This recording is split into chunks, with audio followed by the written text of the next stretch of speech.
Okay, legal reform on Facebook. Just trying to get you to remember, legal reform is nothing but legal resources for making a change in the legal system.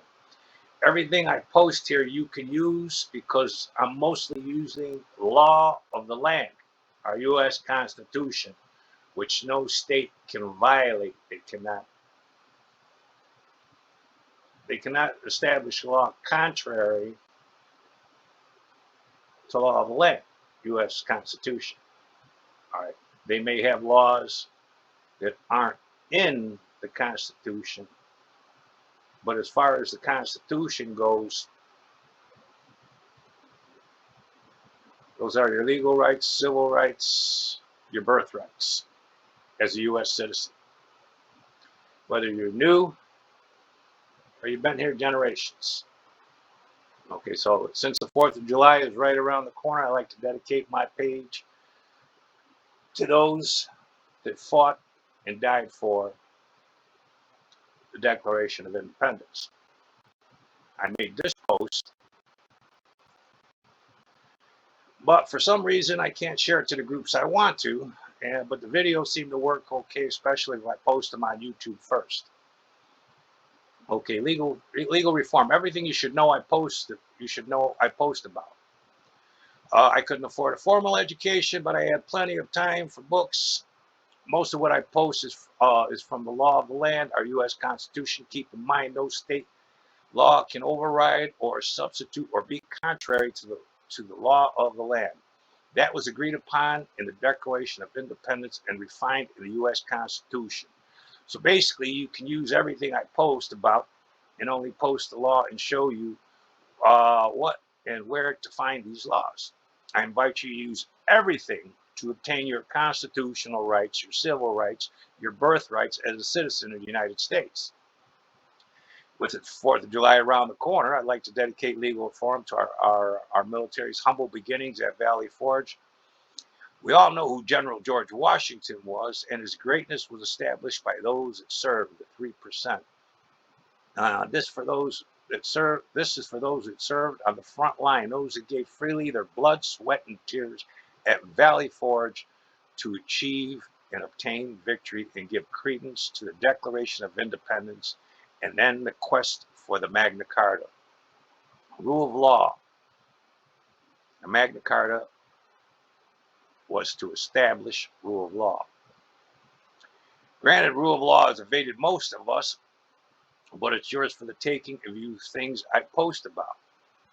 I've used most of this to overturn a wrongful conviction. I've helped other people, but I lost track of them, so I don't know what happened. But definitely a wrongful conviction based on ineffective assistance of counsel. Malicious prosecution. I stopped a lot of malicious prosecution by going to the courts with a copy of the Rules of Professional Conduct, Code of Judicial Conduct, and talking to every defendant possible. Fraudulent and frivolous claims. Sometimes people are being threatened or sued because somebody stole their identity. And I stopped people from trying to sue me for stealing my identity because they couldn't prove that the money went to me or whatever it was. And they said, we have your name, your address, your telephone number, your email. I said, yeah, well, what about, it was for some money. And I said, can I see, paperwork behind it, where it went to, who put in for it, so on, et cetera, et cetera. They wouldn't give me any of that. So I use the Rules of Professional Conduct. And besides that, statute of limitations in Illinois for debt collection is 7 years, and it's like 12 years ago. That's not but legal harassment. So I use all of this, all right, depending on the situation. All you need to do is open your eyes and open your mind. And maybe, just maybe, this will open your heart as it did mine. Plus, you understand everybody in public service takes an oath to uphold and defend the Constitution. And in taking that oath, they took an oath to uphold, defend, to serve, and protect we, the people. Remind them, I didn't take an oath to you. You took an oath to me. And by me, I mean we, all of us, we the people, all the laymen. All right, everybody that isn't in public service. That sacred trust has always been broken and requires your undivided attention. Together we can do this, and it's pretty cool. You can do it from home. You can file for violations of the Code of Judicial Conduct and the Rules of Professional Conduct electronically. To get the complaint form Google the Code of Judicial Conduct complaint form. Exactly that. Code of Judicial Conduct complaint form, and you'll get a complaint form. There's one where you can download it, and then the other one where you can read it first. So you might have to look around, but the download is good because it comes, like, if you want to get the complaint form for the U.S. Supreme Court, you put U.S. Supreme Court Code of Judicial Conduct complaint form, and then you look up U.S. Code of Judicial Conduct, and then read over everything they didn't do in the Code of Judicial Conduct at the U.S. Supreme Court, and then put it in the complaint form. Now that's a proper protest, and you could do the same with the Rules of Professional Conduct. Google the Rules of Professional Conduct complaint form, and then you get the download, or you'll have to download it either way, the complaint form, and you also have to download the Rules of Professional Conduct. And then nobody abides by the codes or the rules, so you got a whole lot of ammunition to use against them. Okay, I'll just state everything they didn't do and they are legally obligated to do. The due process thing. Removing a judge from the bench and have lawyers disbarred isn't that hard because nobody plays by the rules or the codes.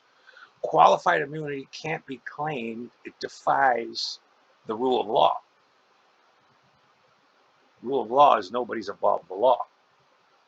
The Magna Carta was started to achieve rule of law and quash qualified immunity and separate church from state.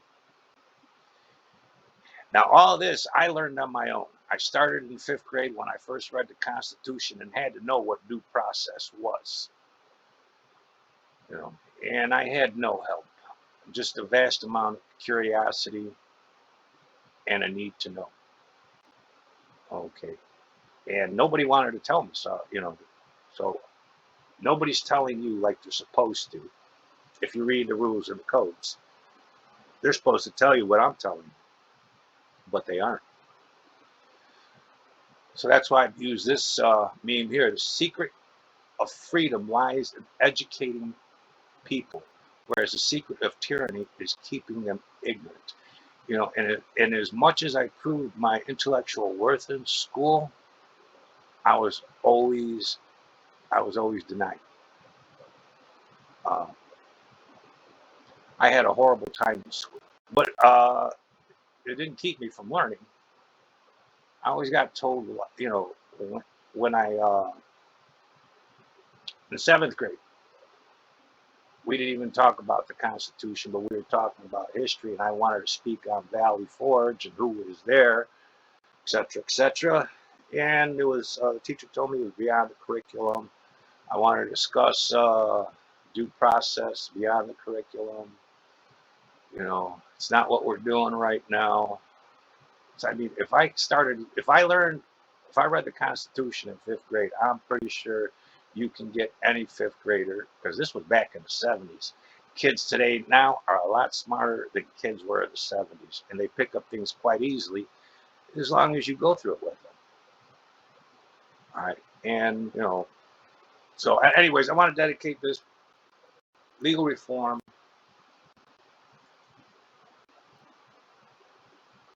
to the heroes.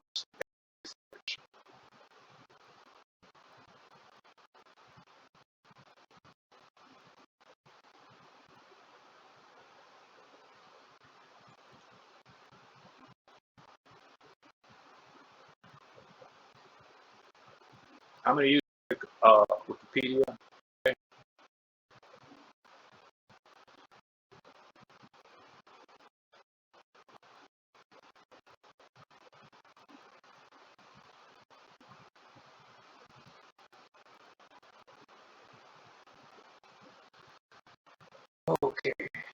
Okay. We all know the general there, Washington, right?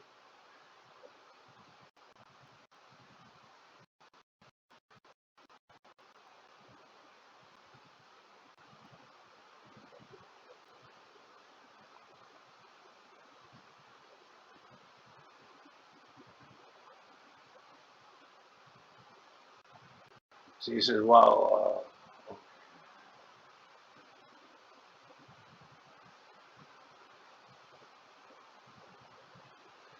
okay, encampment demographics. That's what we're going to go. Everybody that was there, okay?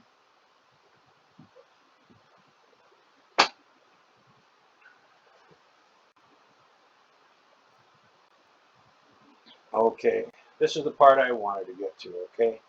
Valley Forge had a high percentage of racial and ethnic diversity. Since Washington's army compromised individuals from all 13 states, about 30% of the Continental soldiers at Valley Forge did not speak English as their first language. Many soldiers and commanders hailed from Germany, from German-speaking communities, as with Pennsylvania-born Brigadier General Peter Muhlenberg. Uh, Still others spoke Scottish, Irish Gaelic, and a few descended from French-speaking Huguenot and Dutch-speaking communities.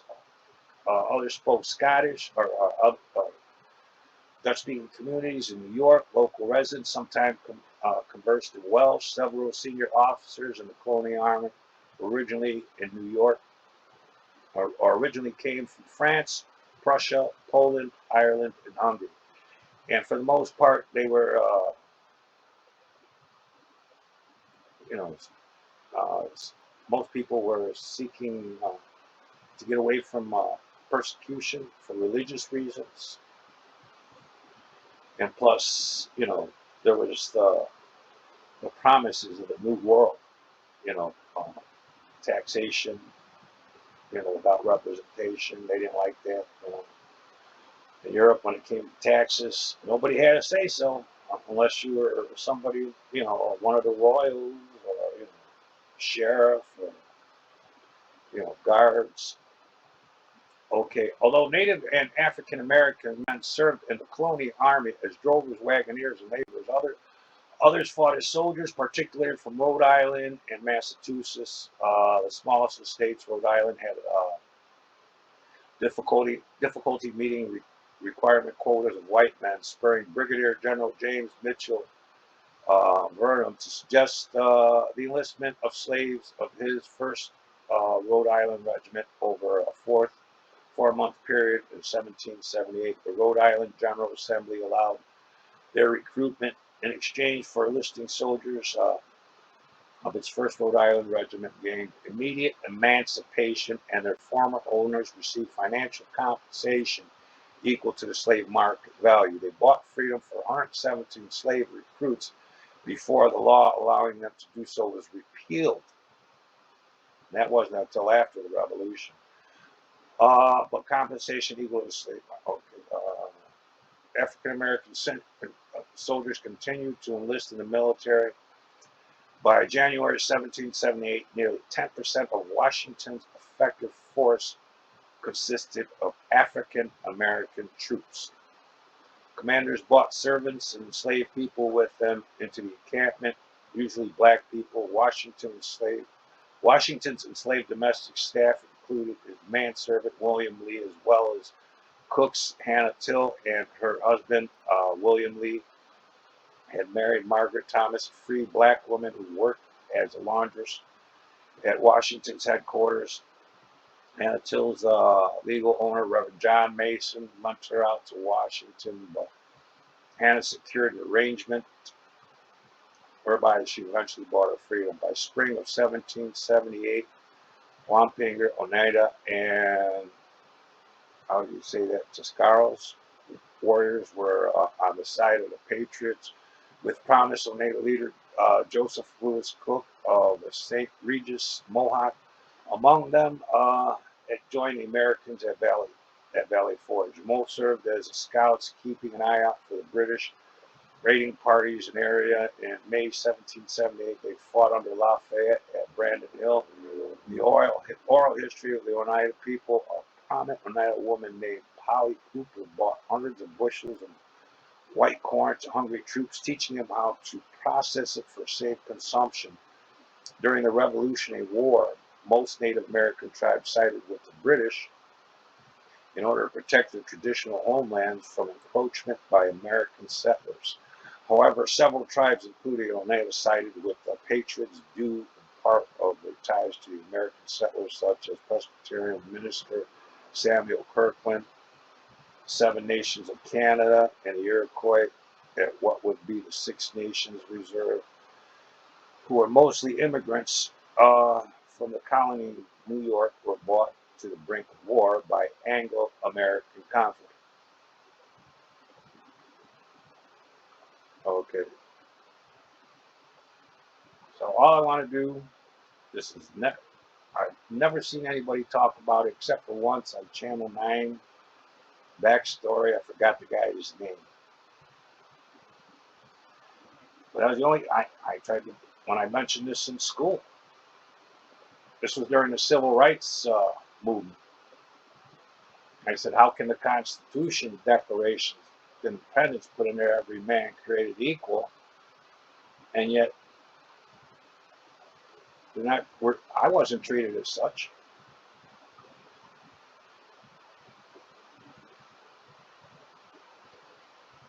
But either way, I'd like to dedicate legal reform to the heroes of Valley Forge, the men, the women, the children, the enslaved, the free men, the immigrants, the multicultural diversity, the many languages, Native Americans, our first code talkers in the Revolutionary War.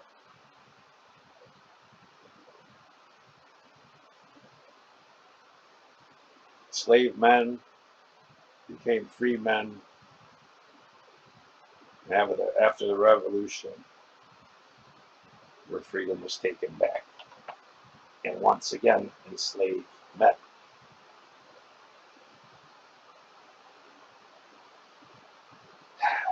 So anyways, there you go.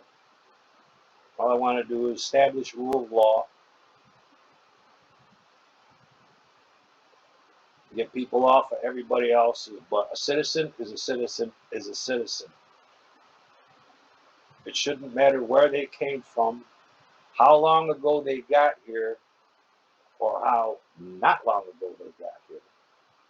A citizen is a citizen is a citizen. They have constitutional rights, civil rights, human rights, and birth rights. We're all established the rule of law. The Declaration of Independence, fine-tuned in the U.S. Constitution. Now, I know you're going to say there's a lot of stuff in the Constitution. Yeah. As time went on, they put amendments to keep people, enslaved people, from being free.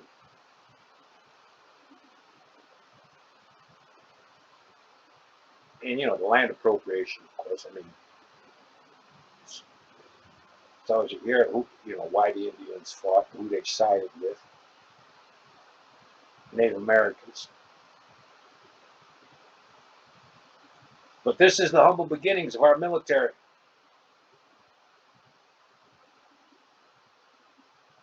Speak English only, Christian only. That was a law in England that they brought here to the colonies. That was a Tory law. The colonists fought against it. All right. And that's because they knew from everywhere they came, there was the Christian war amongst the Christians, the Protestants and the Catholics. And they've been divided ever since. They left Europe blood-soaked. Because my religion's better than yours. So not only did they establish rule of law, but they eliminated or separated church from state.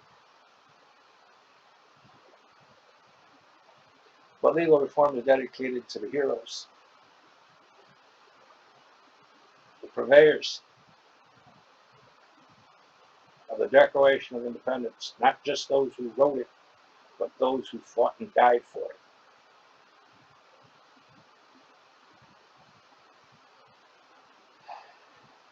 I don't party on the 4th of July. I don't party on my birthday. I never found it worth celebrating because it was so close to Memorial Day. Memorial Day celebrates our true heroes in our country, those that served, those that did serve. We have so many monuments to so many that served in so many different wars. I think one should be built to recognize, so everyone can know and recognize the real heroes of rule of law. It gave us our direct Declaration of Independence. It gave us the ability to declare a Declaration of Independence. It gave us the ability to refine the Declaration of Independence with the U.S. Constitution. And it's time for us to all reach out and grab for what is rightfully ours. Rule of law.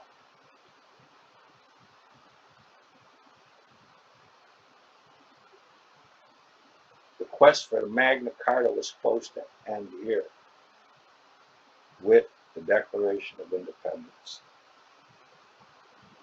You know that part where it says every man created equal? They have a right to life, liberty, pursuit of happiness. As soon as the revolution was over, it was taken away from these fine people.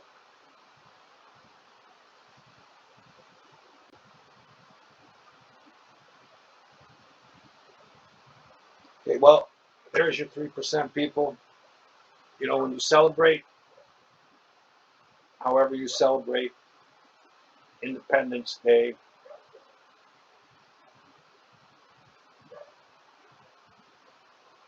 let's give a little prayer that for those that passed, for those that gave our military its greatness. Let's recognize the humble beginnings of the Army, the Navy, the Air Force, the Marines, Coast Guard, the National Guard, our first militias, which eventually became the National Guard.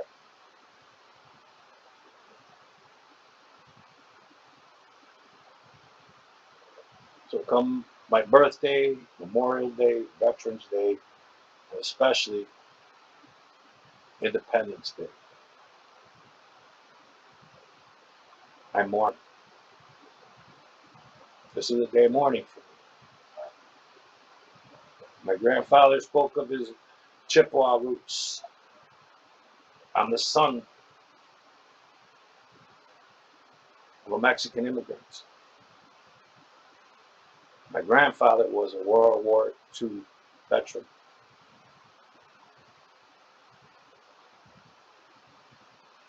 This is not what they fought for. This is not what they died for. What's going on now? And you can change it. We can change it. But for now, let's give recognition to the true heroes that made our country what it is today.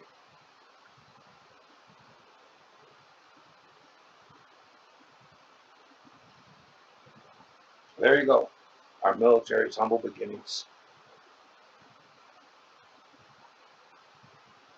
When won't people recognize?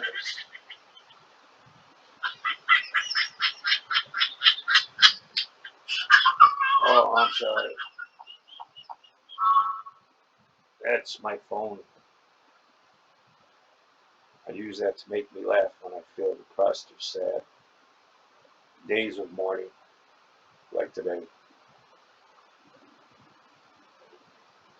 Not today, but Independence Day, everybody does it a different way. This is my way. Honoring what gave us the Declaration of Independence. Those that gave it all and lost it all.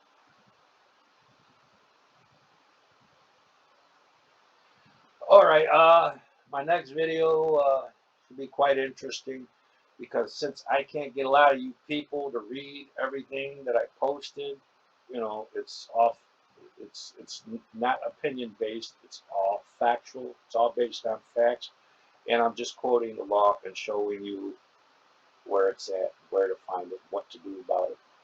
All right. Instead of trying to coach you, I want to make open statements to the U.S. Supreme Court about what's going on. All right. Remember, when it comes to rule of law, it started with the Magna Carta. You should read the history of the Magna Carta.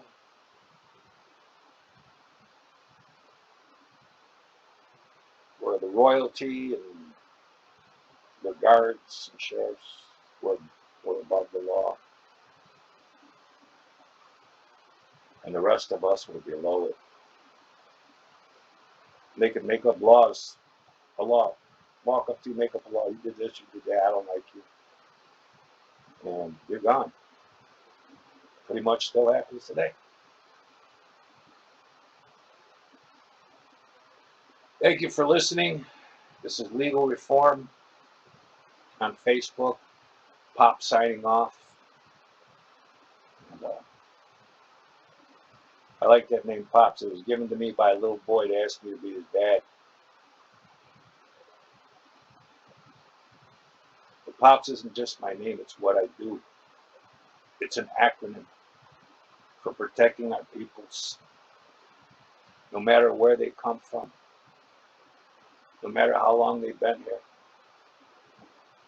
A citizen is a citizen is a citizen. He is my brethren. He is my brother. He is my sister. She is my sister. Your children are my children.